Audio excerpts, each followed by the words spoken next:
Það þjóðarskömm að börnin okkar skuli þurfa að bíða á biðlista eftir læknishjálp og það í okkar ríka landi. Við Íslendingar eigum að geta glaðst yfir einu besta heilbrigðiskerfi í heimi, en því miður þá sagan allt önnur, eins og við öll vitum. Hér fólk á bið eftir nauðsynlegri læknisþjónustu svo mánuðum og jafnvel árum skiptir. Flokkur fólksins mun tryggja fjármögnun heilbrigðiskerfisins. Við munum útrýma biðlistum eftir allri heilbrigðisþjónustu. Einn á bið einum of mikið.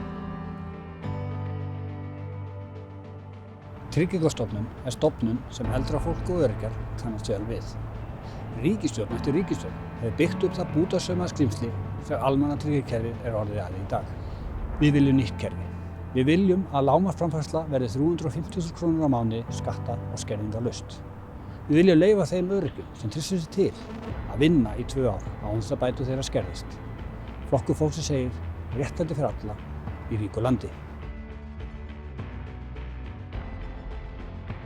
Við á Íslandi erum öll að greiða mun meira fyrir húsnæði okkar en við þyrftum að gera hvort sem það í formi lána eða leigu.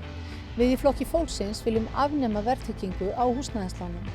Við viljum einnig tryggja að hver sá sem fastur í gildru verðtryggðra lána geti skipt yfir í óverðtryggð án þess að þurfa að ganga í gegnum nýtt lánshæfis eða greiðslumat. Við ætlum að berjast gegn húsnæðisskorti með því að skapa aukinn hvata til uppbyggingar á nýju húsnæði. Verjum íslensk heimili fyrir okri. Ætti ekki fólk að láta sér hlakka til efri áranna, komast á eftirlaun og ljúka striti sínum á akri atvinnulífsins og fara í einhvers konar friðarstól. Uppskeruhátíð vel ætti að vera. Það því miður ekki svo. Fyrir 20.000 eldri borgar á Íslandi blasir við fátækragildra og kvíðaefni, jafnvel tómur ísskápur.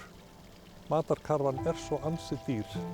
Flokkur fólksins ætlar að sjá til þess að tryggja búsetuöryggi, að kjaragliðnunin sem við blasir í þessum hópi eldri borgara, hún verði leiðrétt. Við ætlum að sjá til þess að efri árin verði tilhlökkunarefni og gæðaár. Í dag þjóðin ekki að fá fullt og sanngjarnt verð fyrir aðgang að sjávarauðlindinni. Í orkumálum erum við búin að afsala völdum til ESB hvað varðar viðskipti með raforku. Við munum beita okkur fyrir því að íbúar sjávarbyggða njóti aukins réttar til að nýta sjávarauðlindina. Við viljum nýtingarstefnu fiskimiðanna þar sem auðlindin sameign þjóðarinnar en ekki einkaeign útvalinna. Leyfum þjóðinni að njóta auðlinda sinna. Það eitt vandamál sem námsfólk glímir við og það ef það vinnur með námi námslánin skert. Þetta ósanngjarnt. Það ekki verið að gefa fólki peningana, þetta lán sem verða endurgreidd. Við hjá Flokki fólksins erum staðráðnir því að breyta þessari reglu og leyfa námsfólki að vinna óskert með sínu námi. Það hagur okkar allra að búa sem best að námsfólki. Námsfólk undirstaða farsællar framtíðar þessara þjóðar. Áfram veginn.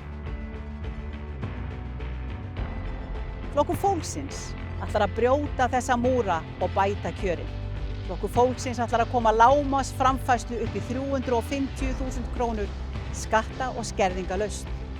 Lífsgæði eru ekki einkaréttur útvalinna.